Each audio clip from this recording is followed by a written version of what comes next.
మధ్యలో ఆసనపై 3 మేకుల మీద మాంసపు ముద్దల వేలాడుచున్న ఆయన పలికిన అమూల్యమైన 7 మాటల్లో మొట్టమొదటి మాట మనం ధ్యానిస్తున్నాం. ఈ కేక సర్వమానవాళికి పాపక్షమాపణకై మన విమోచకుడైన యేసు వేసిన గొప్ప ప్రార్థన కేక అని చెప్పుకోవచ్చు.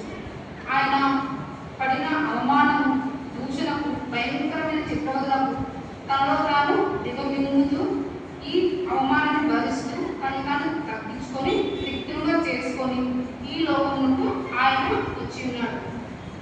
ఫిలిప్పు 2వ అధ్యాయం 6 నుంచి 7 వచనం చదువుకునైతే ఆయన దేవుని స్వరూపం గలవాడై ఉండి దేవునితో సమానంగా ఉండుట విడిచిపెట్టడానికి వాక్యమని ఎంచుకొనలేదు, కానీ మనుషుల పోలికగా ఉండి దాసుని స్వరూపము ధరించుకుని తను తాను రిక్తులుగా చేసుకునేది. తను తాను తగ్గించుకున్న వాడై మనమందరినీ ఈ పాప విమోచన నుంచి ఆయన మనల్ని రక్షించి ఉన్నాడు. అదేవిధంగా యోహాను సువార్త రాసిన 6వ అధ్యాయం 40వ వచనంలో మనం చూసినట్లయితే ఆయన నాకు అనుగ్రహించి దాని మొదటిలో నీవు పోగొట్టుకుని అంతదినమున దాని దేవుడే నన్ను పంపినవని చిత్తమై ఉన్నది. నన్ను పంపినవని చిత్తం అంటే ఎవరు? తండ్రి. తన్ని పంపించిన చిత్తము నెరవేరుతున్నది కనుక ఇది ప్రవచనంలో నెరవేరుతుంది అని అనుకోవచ్చు. ప్రవచనం నెరవేరు అంటే యెషయా గ్రంథము 53లో 12వ అధ్యాయంలో మనం చూసినట్లయితే అక్కడ ప్రవచన నెరవేర్పు అనేది మనకు చూసి ఉంటాము. కాబట్టి మత్తయి సువార్త కూడా అదేవిధంగా 1వ అధ్యాయం 20లో చూసినట్లయితే ఈ ఘోర అవమానమైన దినుల కొరకు యేసు చేసిన విజ్ఞాపన కేకలు ఈ ప్రార్థనలో క్షమాగుణం ఉంది. ఈ కేకలో క్షమాగుణం ఉంది. మనమైతే కొంతమందిని క్షమించలేము. మనము మానవ మాంసముద్దలై ఉన్నాము. మనం ఇతరులను క్షమించలేము. అది దేవుడి ద్వారా మనం నేర్చుకోవాలి. ఒకరిని క్షమించడం వల్ల ఫస్ట్ బహుమతి క్షమించిన వారికి ఇస్తాడు దేవుడు. తర్వాత క్షమించడంలోనే దేవుడిని మనం కలవరించుకోవాలి. ఈ లోక సంబంధంలో వాళ్ళని కొట్టినారే, వాళ్ళు మనం తిట్టినారే, మనం దూషించినారే, అవమానపరిచినారే, వారిని మనసులో పెట్టుకోకూడదు. వాళ్ళకి క్షమాపణ వచ్చేటట్టు మనము వారి గురించి ప్రార్థన చేయాలి. మొట్టమొదటిగా క్షమాపణ కలిగి మనము నేర్చుకొని మనం దూషించే వారి పట్ల మనము దయతో, కరుణతో, దేవుడు చూపించినట్టు ప్రేమతో మనం కూడా అదే విధంగా వారి యందు ప్రార్థన చేసి వాళ్ళకి మారు మనసు తెచ్చేయని మనము దేవుడు వేడుకున్నట్టయితే దేవుడు మనకు మన తరఫున ఎన్నో కార్యములను చేస్తాడు. ఇది నా జీవితంలో ఎంతో ముఖ్యమైనదని నేను నమ్ముతున్నాను. క్షమించున్నా ఇది ఎక్కడ ఏ గ్రంథము లేదు. క్షమించున్నా మన బైబిల్ గ్రంథము మాత్రమే ఉంది. మనం భగవద్గీతలో చూసినట్లయితే క్షమించుట లేదు దాంట్లో పగలు తీసుకుంటూనే ఉంది. కానీ దేవుడు చెప్పిన గొప్ప మాట మనకి క్షమించడం వల్లనే మనకు శాసనం కూడా వచ్చింది. మీకు కరెక్ట్గా తెలుసుకున్నట్లయితే మీకు విషయంలో అడిగినట్లయితే మీ విషయంలో అడిగితే చెప్తారు. క్షమించడం వల్లనే మనకు శాసనం వచ్చింది. కాబట్టి మనము ఇతరుల పట్ల దయతో మన ప్రభు ఎట్లయితే జీవించినాడు, క్షమాగుణం కలిగి ఉంది, కరుణ కటాక్షం కలిగి ఉంది, ఎట్లయితే ఉన్నాడో మనం కూడా అదే విధంగా ఉండాలని తండ్రి మీరేం చేయించినారు, మీరు ఎదురుగా వీరిని క్షమించమనే మాటను పాపం దాని పరిగణం ఎంత ఘోరంగా ఉంటుందో గ్రహించడం వరకు నాకు తెలిసిన ఈ పాపము అంటే మనకు తెలిసిన పాపమైనా తెలియకపోయినా చేసిన పాపమైనా పాపమే. మనం తెలియజేసినాం కదా ఇది పాపం కాదని అనుకోకూడదు. తెలియజేసినది పాపమే, తెలియజేసినది పాపమే. కనుక మనం మొట్టమొదటిగా మనం చేసిన పాపమును దేవుని సన్నిధిలో దేవుని ద్వారా బంధకాల ద్వారా క్షమాపణ అడగాలి. ప్రతి ఒక్కరూ క్షమాపణ కలిగి మనం ఫస్ట్ దేవుని అడగాలి. మనం ఎదుటివారిని కూడా క్షమించమని అడగాలి. ఏదైనా తప్పు చేస్తే మా పట్ల ఏదైనా తప్పు ఉంటే నువ్వు క్షమించమని ఫస్ట్ మనం వారిని అడగాలి. అప్పుడే మన తప్పును దేవుడు క్షమిస్తాడు. తర్వాత ఆయన ఆ కాలంలో దేవుడు చూస్తున్నట్టు ఉండేది. అప్పుడు కాలంలో ఆయన మనం చేసిన పాపంని చూస్తున్నట్టు ఇప్పుడైతే అట్లా లేదు. ఎప్పుడు మనం క్షమిస్తే ఈ లోకంలో మనం క్షమిస్తే దేవుడు ఈ లోకంలోనే మనకు తగ్గించు స్వభావం ఇస్తాడు. ఇప్పటికైతే అంతటా అందరూ మారు మనసు పొందాలని మనుషులను ఆజ్ఞాపించుండదు. అపొస్తలుల కాలంలో మనం చూసినట్లయితే మనకు ఆయన ఏది ఏమైనా తెలిసి చేసిన పాపమునకు విరుగుడు దేవుని కృపలో ఉంది. పాపమునకు విరుగుడు దేవుని కృపలో ఉంది. కనుక మనము ఆయన ఈ నిరీక్షణ మొదటి హామీని ఇస్తుంది. ఈ పాప క్షమాపణ మొదటి హామీని మనకి ఇస్తుంది. యేసుప్రభు చనిపోవటం కొన్ని వందల సంవత్సరాల ముందే చెప్పబడిన ద్వారా నెరవేరింది.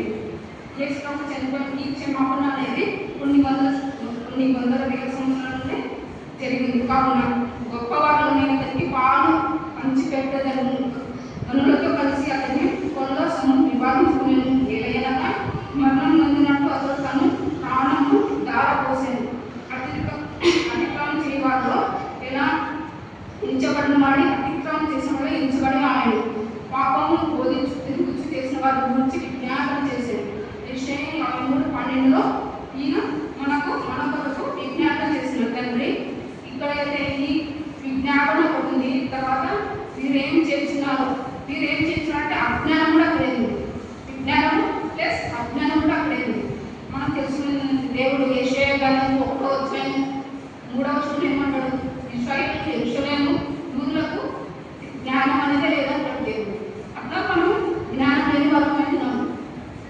ఎందుకంటే జ్ఞానం లేని వాళ్ళు ఉన్నాం కాబట్టి దేవుని మనం పరిశీలిస్తున్నాము, అవమానిస్తున్నాము, దూషిస్తున్నాము, అనేక విధమైన పాపములు చేస్తున్నాము.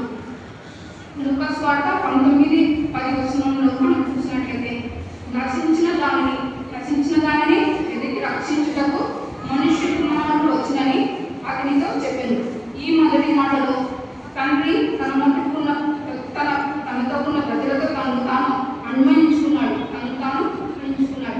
తండ్రి దీనిని క్షమింపు అనే మాటలు ఏ కోశాన్ని కూడా తను తాను ద్వేషించుకునలేదు, వారి మీద కోపం చూపలేదు. తండ్రి రక్షించడానికి వచ్చినాడు కానీ శిక్షించకు రాలేదు. ఆయన మన కోసము, మన పాపం కోసం మనం రక్షించడానికి వచ్చినా కానీ నువ్వు పాపం చేసినప్పుడు నేను పాపం చేసినప్పుడు శిక్షించాలి, వారిని శిక్షాలనేది ఇక్కడ కాదు. మన పాపం నిమిత్తమే ఆయన మన కోసం భూలోకానికి వచ్చినాడు. 2 కొరింథీయులు 4:4 చూసినట్లయితే దేవుని స్వరూపమైన క్రీస్తు మహిమను కనపరుచు స్వార్థ ప్రకారం వానికి ప్రకటించుకున్న నిమిత్తం ఒకటి సంబంధమైన అవిశ్వాసమే మనోనేత్రములను గుడ్డితనం కలిగజేస్తున్నది. మనకు ఇంతమంది చెప్పినా ఏం చెప్పినా మన తప్పుగానే మనం క్షమించకూడదులే, వాళ్ళు మనకంటే పెద్ద తప్పు చేస్తున్నారు, మనమే క్షమించాలా, మనం క్షమించినట్టు లేదు, ఫస్ట్ మనమే వాళ్ళని క్షమించాలి.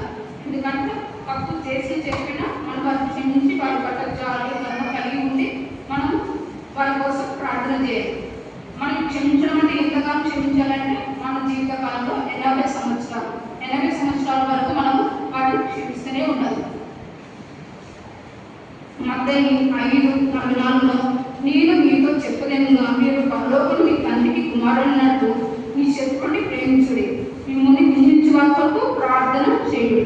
మన శత్రువులని మనం ఏం చేయాలి? ప్రేమించాలి, వారి కొరకు ప్రార్థన చేయాలి.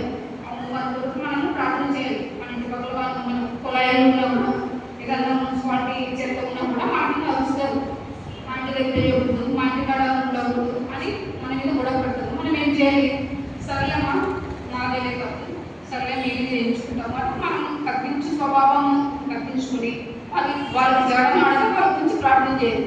కానీ ఈ చిత్తం ఏంటో ఈ దేంతో నా నుంచి తొలగించి ప్రార్థన చేసి వారి పట్ల దయతో కరుణతో మనం వారి గురించి ప్రార్థన చేయాలి. యెషయా గ్రంథంలో అయితే ఆయన మానవుల కొరకు తృణీకరించబడి శిక్షించబడాలి, లేఖన నెరవేర్పులో తండ్రి గురించి మనము ఇక్కడ చదువుతున్నాం. ఆయనను గాయపరచబడాలి, నలగొట్టబడాలి, శిక్షించబడాలి. ఎందుకంటే ఆయన ఒక గొర్రె పిల్లలాగా మౌనంగా ఆ శిక్షను ఖచ్చితంగా అనుభవించాలి. అప్పుడే మనకు లేఖనంలో నెరవేర్పు జరుగుతుంది. కనుక మరణం ముందు వరకు ఆయన ప్రాణము దారపోయాలి. మరణం అంటే సాధారణ మరణం కాదు. ఎట్లా అంటే రక్తం చిందిస్తూ ప్రాణము పోయేంత వరకు నలగొట్టబడాలి.